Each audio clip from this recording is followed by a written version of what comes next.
दगडफेक झालेल्या घटनेवर अपडेट. सोलापूर शहरात पंजाब तालीम एरियामध्ये एका ठिकाणी जाण्यासाठी रस्ता नाही या कारणासाठी एका मोटरसायकल स्वारांनी तिथे थांबलेल्या घोळक्यासोबत वाद घातला. त्या वादाचं पर्यावसन भांडणामध्ये झालं. त्या घोळक्यांनी त्या संबंधित मुलाला मारहाण केली आणि मग त्या मुलाच्या बाजूने सुद्धा 10-12 मुलं येऊन दोन्ही गटांनी एकमेकांवर दगडफेक केली. या दगडफेकीमध्ये एक मोटरसायकल, एक 4 व्हीलर याचं नुकसान झालेलं आहे. याच्यामध्ये कुणी गंभीर जखमी नाही. या दगडफेकीमध्ये एक जण किरकोळ जखमी आहे.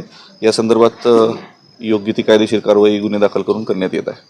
किती जण ताब्यात घेतले? नाही, अजून कुणाला ताब्यात नाही घेतलेलं. एक फक्त व्यक्ती ताब्यात आहे एका बाजूनी. दुसऱ्या बाजूनी सुद्धा अजून तपास सुरू आहे. माहिती काढण्याचं काम चालू आहे. गटांनी तक्रार वगैरे दिली की नाही? आता एका गटाची तक्रार घेणं सुरू आहे. दुसरा गट जेव्हा येईल तेव्हा पुढची कारवाई होईल.